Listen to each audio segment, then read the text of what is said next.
그 이번에 이제 정부조직법 개편이 통과되고 또 추경 예산이 통과되는 그 대목을 놓고 보면 역시 협치가 되지 않고서는 국회에서 한 발자국도 법안이든 뭐 어떤 형태의 정책이라도 통과되기 어렵다는 그런 경험을 했죠.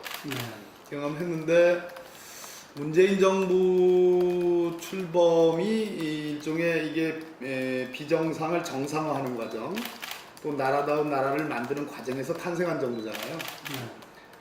다시 그걸 뒤집어놓고 보면 촛불로 상징되는 어떤 국민 주권주의가 거리에서, 광장에서 지난 5월 선거 이전에 6, 7개월 동안 지속적으로 있었고, 그 반영이 결국은 박근혜 대통령의 하야가 아니라 탄핵이죠. 파면 결정과 거리 선거에 따른 문재인 대통령의 당선. 그래 놓고 봤을 때 지금 정부 초기 시점에 협치가 당연히 이 모든 개혁 정책도 국회에서 입법으로 귀결되지 않으면 성과를 낼 수 없다는 측면에서 협치가 당연한 건데, 일종의 협치가 갖고 있는 구조적인 한계도 없잖아 있다는 생각이 들어요. 그러니까 협치는 중요하지만 협잡이 돼서는 저는 안 된다는 생각이 듭니다. 왜 이런 말씀 제가 강조하냐면 저는 협치론자보다는 조금 더 제가 아무래도 국정기획 자문위에서 적폐청산, 반부패 개혁을 소리 높여 외쳤던 그런 분과위원장, 정쟁 분과위원장이어서 그런지 몰라도 문재인 정부에게 지금 우리 국민들이 원하는 최고의 과제는 적폐청산, 그리고 개혁, 뭐 검찰을 비롯한 권력기관 개혁과 소위 재벌 개혁이거든요. 그런 사회 경제적인 그 개혁 과제 이행이라는 게 사실은 야당의 협조를 이끌어내기에는 굉장히 그거는 단호한 엄중한 과제잖아요. 그렇지 않습니까? 그러니까 우리가 적폐청산을 했을 때 그는 당연한 논리적 규결로 이명박 정부, 박근혜 정부에 쌓인 적폐를 청산해가는 과정이니까, 그는 뭐 자유한국당이 근본적으로 또는 뭐 바른정당도 국회에 동의할 수 없는 그런 거거든요. 그래서 문재인 정부가 갖고 있는 그 한편으로는 적폐청산이라는 국민적 여망, 특히 촛불 민심의 여망을 받들어서 실현시켜야 되는 그런 과제의 일방, 다른 한편으로는 협치를 하지 않고서는 또 여러 가지 개혁이라든지 기본적인 어떤 틀거리를 바꿀 수 없는 그런 이중적인 그런 측면이 있는데, 이번에도 추경 예산이 뭐 중앙공무원직 일자리가 뭐 좀 줄었다든지, 또는 그것을 원래의 추경 예산에서 지원되는 게 아니고 목적 예비비 형태로 변형된 형태로 지원한다든지 이런 거에서 우리 지지자들이 비판이 있죠. 그러나 본질은 훼손되지 않은 거거든요. 또 정부 조직 개편도 예컨대 이제 물 관리라는 것은 원래 당초에는 환경부로 이관을 해가지고 했는데 그것은 해결되지 않았기 때문에, 그러나 전체적으로 볼 때 큰 원칙은 훼손하지 않으면서 국회라는 틀을 통해서 다소간의 변형을 이뤘다는 측면에서 일종의 제가 말씀드린 적폐청산과 협치라는 두 가지의 그 투 트랙을 잘 끈질기게 인내하면서 가져왔기 때문에 잘 조화를 이뤘다, 이렇게 평가를 좀 드립니다. 원내 교섭단체가 네 단체고, 이제 정의당은 아직 원내 교섭단체를 꾸리질 못했는데, 실제로 현실적으로 상임위 본회의 어디를 가나 민주당, 또 자유한국당, 바른정당, 국민당 네 당 중에 어느 한 당이라도 반대를 하게 되면 아무것도 통과될 수 없는 거죠. 예산만 제외하고는. 예산은 뭐 이제 법정 기한이 있고 자동상정이라는 그러한 그것도 역시 국회 선진화법의 내용이긴 합니다.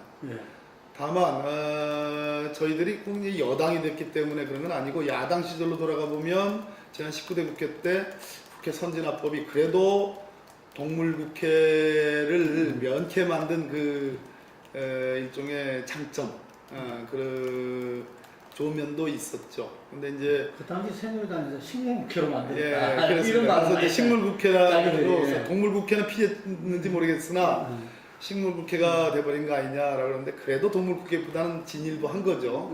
자, 이제는 제가 보기에는 국회에서 뭐 멱살잡이를 한다든지 뭐 폭력을 행사한다든지 이런 것은 꼭 제도적으로 이 동물국회를 방지하는 이 선진화법이 없다 하더라도 제가 보기에는 이제 문화적으로 그렇게 퇴행할 가능성은 없어 근데 보이고요. 동물국회라는 게 다수의 물리적 힘으로 밀어붙이려고 하니까 예, 몸싸움이 벌어지고 예, 있습니다. 예. 그러니까 이제 동물국회를 할 만큼의 그 문화적인 기초는 제가 보기에는 이제 많이 변화됐어요. 그리고 심지어 이번 20대 국회 특징은 말도 함부로 하면은 굉장히 심각한 사태가 올 수 있는 정도까지는 왔으니까 그러면 남은 거는 이제 저거예요. 소위 소수에 의한 국회 의사활동의 방해가 동물국회 아니겠습니까? 근데 그 부분은 이제 문화적 토대가 어느 정도 해소될 만큼의 그 토대가 만들어졌으니까 이제는 식물국회를 극복할 수 있는 대안이 뭐냐 그런 측면에서 저는 국회 선진화법이 개정할 때가 됐다라는 데 동의하고 합니다. 추경예산안 처리 과정에서 사실은 이제 저희들이 예상하기로는 제가 이제 예결위원인데요. 예결위가 한 2시 새벽 2시에 들어갔으니까 예결위가 끝나면 바로 연이어서 본회의가 있을 것이다 라는 예상은 하긴 했습니다. 그러나 어찌됐든 그 아침 이제 9시 반에 오전 9시 반에 본회의가 열려서 딱 열어놓고 보니까 정족수가 미달인 거예요. 정족수 미달에 그럼 그 전에 체크가 안 됐네요. 그 과정은 제가 이제 그 원내 관계가 아, 아니기 때문에 그 과정은 소상히 알지는 못합니다. 근데 아무튼 열고 보니까 우리 당 의원들이 이 해외에 일정이 없었다면 그것이 아니라면 우리 당 자체 힘으로도 충분히 의결 정족수를 채울 수 있었다는 측면에서 저는 뭐 우리 저 추미애 대표님 또 우원식 원내대표님 등등이 이제 대국민 사과를 하고 어떤 반성의 그런 그 말씀을 하셨는데 저는 기본적으로 두 당대표 원내대표님의 말씀뿐만 아니라 우리 당 소위 더불어민주당의 의원들 모두가 다 일종의 책임을 느껴야 될 대목이라고 생각을 합니다. 그러니까 그날 참석하지 못했던 26분의 우리 당 의원님들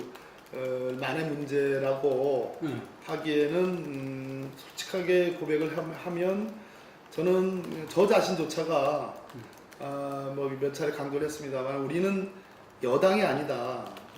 집권하긴 했으나 실제로는 야당이다. 그래서 집권 야당이라는 표현을 씁니다. 무슨 얘기냐면 결국 아까 제가 말씀드렸죠. 문재인 정부의 탄생과 우리가 집권당이 된 계기는 지난 겨울에 있었던 국정농단에 대한 촛불 민심의 철저한 일종의 준엄한 심판 그걸 통해서 우리 정부가 만들어졌거든요. 그래서 우리에게 부여된 과제는 철저한 사회 경제적 개혁을 이루라는 그런 국민적 요구가 있습니다. 그 요구를 문재인 정부가 받아들였거든요.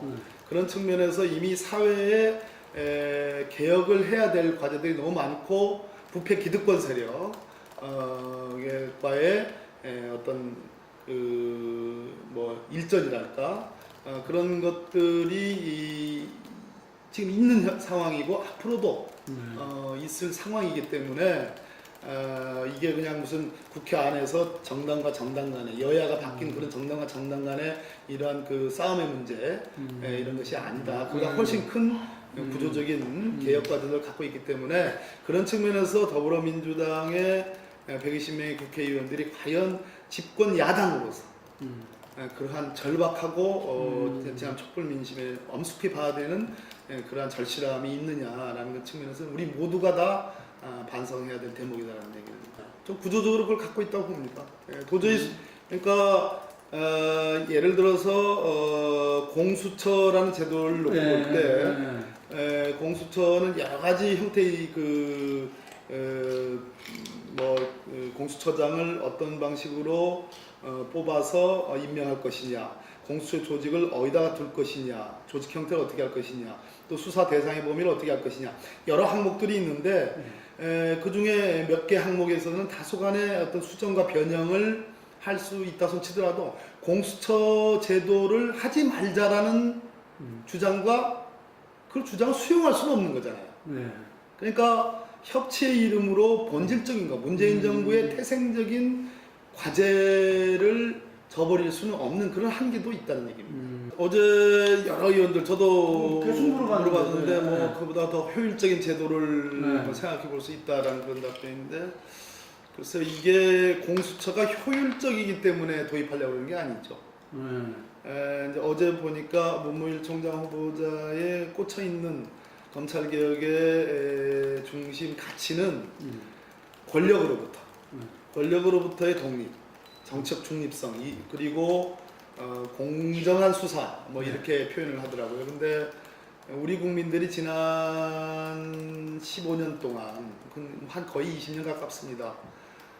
고위공직자 비리수사처 같은 공수처 설치가 검찰 개혁의 알파와 오메가처럼 지금 국민 여론의 80%가 공수처가 필요하다고 보거든요. 그 이유는 이 검찰의 과도한 권한, 비대화된 권한, 그 속에서 나오는 권한의 남용, 부패, 검찰 구성원의 부패, 검사들의 부패, 이것을 막기 위해서는 결국 검찰의 권한을 쪼개놓는, 권한을 분산시키고 그걸 통해서 견제와 균형을 이뤄나가게 하는 것. 그래서 검사의 부패는 검사가 보는 게 아니고 검사의 부패는 경찰이 보든가 공수처가 보게 하는 이런 것을 지금 우리 국민들이 원하는 거거든요. 그런 측면에서 문무일 총장 후보자가 어제의 그 청문회는 우리 국민들에게 다소 실망감을 준 건 사실입니다. 그러나 제가 아는 그 어떤 내부적인 얘기로는 그래도 공수처의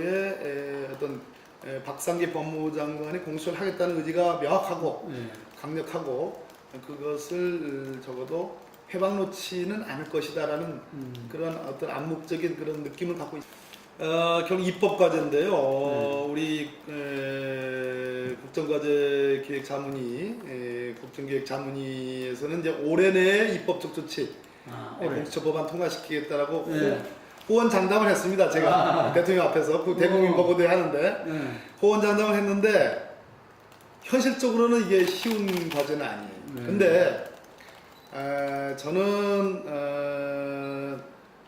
박상기 법무부 장관의 의지가 중요하다고 1차적으로 보고요. 제가 아까 말씀드린 것처럼 기본적으로 검찰총장은 2천여 명의 검사들의 수장입니다. 검사들의 권한을 빼서 분산시켜서 이제 공수처로 주는 거니까 검사들이 쌍수를 들어 환영할 수는 없는 거죠. 그러한 정서를 대변하는 건 이해는 하지만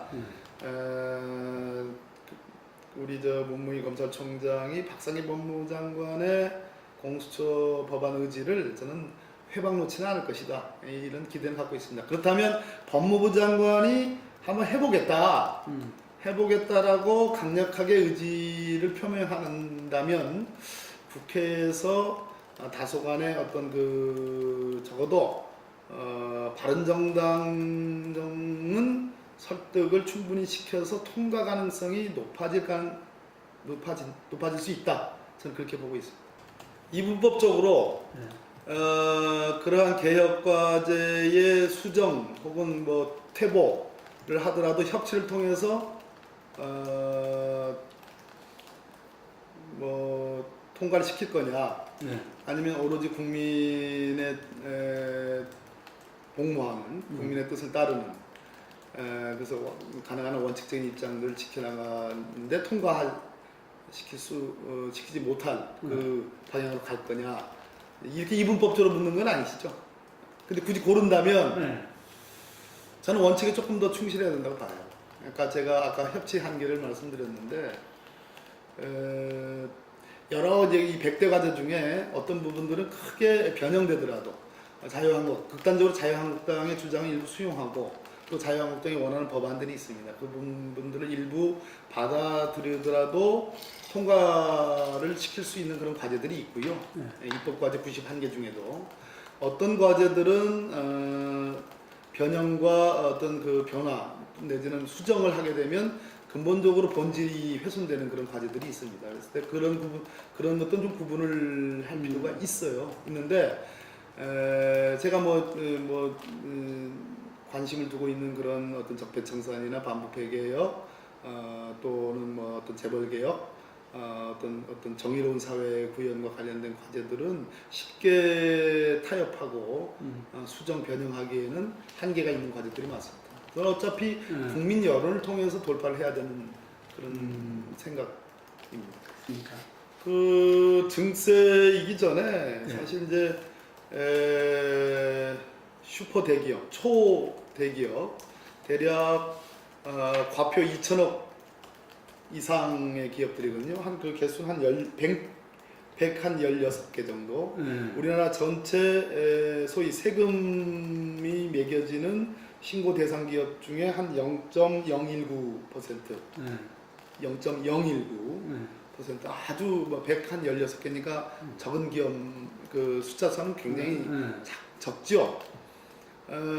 이 과표 2천억대 이상의 대기업, 슈퍼 대기업과 또 개인으로 들어가면 연소득 5억 이상 소위 슈퍼리치 초고소득자 대한 소득세율을 뭐 40에서 42%로 인상하는 이런 방안이 이제 논의되고 있는 건데요. 우리 추미애 대표님 이걸 명예세라고 얘기했습니다. 나중에 노블리스 오블리제라는 거죠. 사회에서 그만큼 그 어떤 돈과 힘과 명예를 부과하는 분들이 사회에 일종의 기여할 책무의 차원으로 보시면 되는데 저는요 2009년, 2008년에 이명박 정부에서 우리나라 대기업들에 대해서 법인세율 25%에서 23%로 줄여줬습니다. 줄여주면 당연히 그만큼 투자를 증대해서 투자가 증대되면 고용이 증가할 거 아니겠어요? 그걸 기대했는데 그만큼은 정부가 기대했던 효과들이 발생하지 않았습니다. 오히려 사내 유보금의 형태로 천문학적인 사내 유보금만 늘어났죠. 그러나 30대 대기업의 사내 유보금이 800조가 넘어가는 상황이니까요. 그런 측면에서 원래 우리 민주당은 과표가 아마 1,000억 이상 이런 대기업이었는데 이번에 논의되고 있는 법인세 정상화는 과표 2천억이니까 저는 전혀 워렌 버핏도 이러한 그 법인세 증세가 투자 위축으로 귀결되지 않는다고 얘기를 했습니다. 또 초고소득자 5억 우리 주위에 그분들의 규모도 전체 우리나라에 한 4만 명 정도 수준이고 전체 국민의 한 0.08%에 불과하다는 겁니다. 다만 이렇게 하면 연 세수가 한 3조 8천억 연간 3조 8천억 이상의 세수 증대 효과가 합쳐서요 난다는 거니까 사실 이 문재인 정부의 100대 국정과제 중에 상당 부분이 다 재정을 수반하는 사업들인데 그러한 과제들 이해하기 위해서는 이제는 이러한 증세 문제를 논의하지 않고서는 불가능한 상태고 우리 국민들의 엊그저께 리얼미터 여론조사 나왔지 않습니까? 87%에 가까운 국민들이 증세에 찬성하고 있습니다. 그 반대하는 국민은 10%밖에 안 되거든요. 미국에서도 오바마 정부 때 이 1% 초부자들에 대한 증세안을 내놨잖아요. 그때 미국의 뉴욕 같은 데 예를 들어서 록펠러 그 4세 또 디즈니 월트 디즈니의 또 손녀딸 이런 뉴욕의 40대 부자들 그냥 그 거부들이 이 증세 운동을 했거든요. 그것이 정의로운 길이다라고 증세 운동을 할 정도로 했으니까 우리 사회에서 이제 증세 문제는 국민적 공감대를 이뤘다고 봅니다. 문재인 정부의 이제 제가 이제 사실은 노무현 정부 탄생할 때 대통령 선거 있기 2달 전에 판사직을 버리고 노무현 캠프에 들어섰잖아요. 그런데 그 당시 2002년도에 대선에 경선 후보를 뽑고 그 뒤에 흔들리고 여러 가지 이합 집산이 있고 그 뒤에 다시 단일화를 이루고 또 마지막에 지지 철회를 하는 그 과정을 봤고요. 그 과정과 비교해서 이번 문재인 정부의 탄생의 과정은 제가 뭐 직접 아주 가까이 지켜봤는데요. 이번 문재인 정부의 탄생은 1600, 700만 명의 촛불 민심을 배경으로 하고 더불어민주당의 의원과 당원들이 총알을 통해서 탄생시킨 정부거든요. 그럼 문재인 정부 이퀄 민주당입니다. 다르지 않습니다. 예, 저는 완전한 동일체라고 그래서 보여집니다. 민주당 정부다 이렇게 예, 그렇기 때문에 국정기획 인수위 역할을 한 국정기획자문위원회도 민주당의 재선급 삼성급 의원들이 주요한 포스트를 맡았던 거고요. 그래서 국정과제 이행계획을 만든 거고. 그런 측면에서 지금 뭐 당정의 불린이 당정을 일체화하는 이 논쟁은 해묵은 전혀 이 시점에 맞지 않은 논쟁이고요. 그래서 당정의 생각이 같을 수밖에 없고 그것을 조정해가는 과정은 필요하다고 봅니다. 매우 긴밀히. 근데 더욱 중요한 것은 당이 우리 정부라는 것을 아주 120분 자각을 한 속에서 문재인 정부의 국정과제야말로 민주당의 국정과제, 민주당이 국민들께 약속했던 과제라는 절체절명의 인식, 그를 통해서 대통령의 뜻이 뭘까? 청와대 뜻이 뭘까? 청와대 관계수석의 아니면 보좌관의 무슨 실장의 뜻이 뭘까라고 그걸 찾는 그러한 노력의 이전에 스스로 우리 민주당의 의원 한 사람 한 사람들이 지도부는 물론이고 한 사람 한 사람들이 이것이야말로 우리 국정과제고 이것은 달성시켜야 된다라는 고뇌 어린 노력, 저는 그게 곧 당정일체의 핵심 근간이라고 봅니다. 문재인 정부 예, 쉽지 않습니다. 권력구도도 물론이고 기본권조항도 물론이고요. 지방 분권조항 정도나 조금 더 컨센서스가 높긴 하지만 크게 대목을 놓고 볼 때 권력구조, 그 다음에 기본권조항, 그 다음에 지방 분권 균형 발전 뭐 이런 그리고 정부 기관에서 권력기관 뭐 대법원, 뭐 검찰, 뭐 감사원 이런 권력기관들 이 크게 네 가지로 이렇게 그룹핑을 할 수 있는데 어느 하나도 합의가 쉽지 않아요. 저는 개인적으로는 1987년 합법, 제가 그때 이제 거리 학생으로서 거리에서 87년 민주항쟁 때에 실천했던 사람입니다. 뭐 핵심 운동권은 아니지만 저 스스로 치열하게 고민하고 치열하게 실천했던 장본인으로서 그때 우리가 이뤄낸 헌법이거든요. 이 헌법에 문제가 있지 않습니다. 저는 개인적으로 그렇게 봅니다. 문제가 있지 않다? 예, 문제가 있지 않습니다. 예, 저는 5년 단임제가 왜 문제가 되지 하는 생각을 갖고 있는 사람이고요. 예, 물론 4년 중임제가 책임 정치를 구현하거나 아니면 정부 정책의 어떤 영속성, 정부 정책의 영속성을 확보하는 측면에서는 조금 더 낫긴 합니다. 그러나 5년 단임제가 크게 문제가 있지는 않다고 보여지고요. 그리고 박근혜 대통령이 국정농단의 탓을 헌법의 탓으로 돌리고 있는데 저는 그게 헌법의 탓으로 돌릴 문제라고 생각하지 않습니다. 왜 헌법 탓을 합니까? 헌법에는 우리나라 대통령이 뭐 제왕적 대통령으로서 무슨 권한이 초월적으로 많아가지고 이 문제가 벌어졌다고 하는데 그건 아닙니다. 헌법의 모든 견제 장치와 수단은 다 돼 있습니다. 작동이 안 된 거죠. 박근혜 대통령이 자기 스스로 온 국민들이 자기가 한번 눈 하나 탁 하면 다 꿈쩍 죽는 그렇게 착각을 해가지고 대통령을 모시는 사람들이 전부 여당까지 포함해서 새누리당까지 포함해서 진짜 그 앞에서 눈도 한번 제대로 마주치지 못할 정도의 그 엄청난 공포심과 엄청난 그 위력이 있었잖아요. 2016년 10월 초 기억인데요.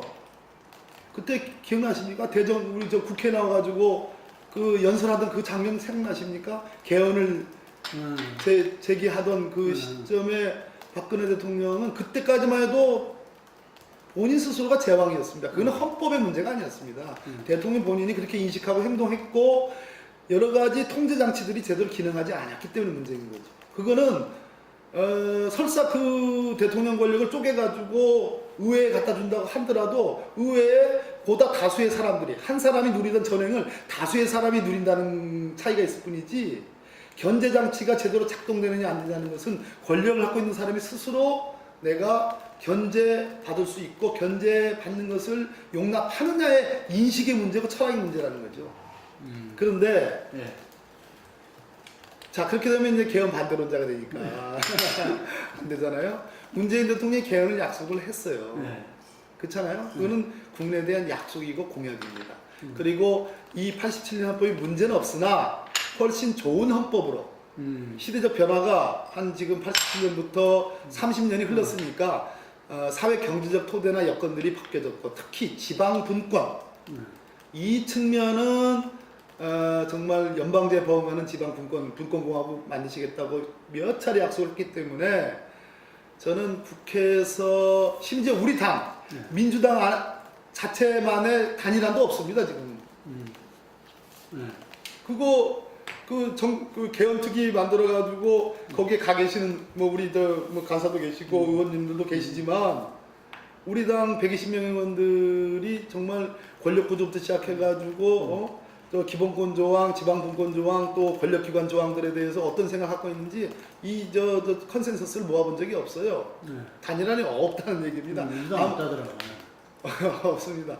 개헌특위에서 만든 안을 읽어본 국회의원들이 몇 분이나 되실까도 좀 궁금합니다. 그런 측면에서 이게 합의가 쉽지 않고 그렇다면 오히려 거꾸로 정말 시대적 변화에 부응하는 개헌 조항들을 정부가 대통령이 만드셔가지고 제기할 수도 있는 그런 단계가 올지도 몰라요. 나머지 3당은 거기 지난 대선 때 다 그렇게 합의가 돼 있죠. 그렇죠, 맞습니다. 예. 근데 그걸 민주당에서 안 받을 거라고 생각하고 있더라고요. 저는 이번에 예산안 통과 과정을 보면서 한국형 의회주의에 대한 근본적인 검토가 필요한 시점이 됐습니다. 우리 민주당 의원들의 책임이 크지만 사실은 국회의장이라는 삼부 요인의 주재하에 사당의 합의가 있었잖아요. 네. 예전부터 제가 재선의원인데 심지어 합의서를 써도 이게 지켜지지 않습니다. 그렇죠. 예. 그래가지고. 이 정도면 심각한 거예요. 근데 어떻게 대통령의 권한을 뺏어서 이 300명의 299명의 국회의원들에게 그 권한을 나눠준다? 일단 책임주의가 없어집니다. 누구한테 책임을 물을 겁니까? 대통령은 잘못하면 탄핵시키면 돼요, 한 사람. 299명에게 그 권한이 이관돼가지고 그것이 쪼개져가지고 누가 하는 인사인지도 제대로 드러나지도 않을 거고요. 물론 나중에는 의결을 거치죠. 국회는 다 의결을 거칩니다. 위원회 의결을 거치고 본회 의결을 거칩니다. 예산이든 인사든 모든 거 다 의결 거치죠.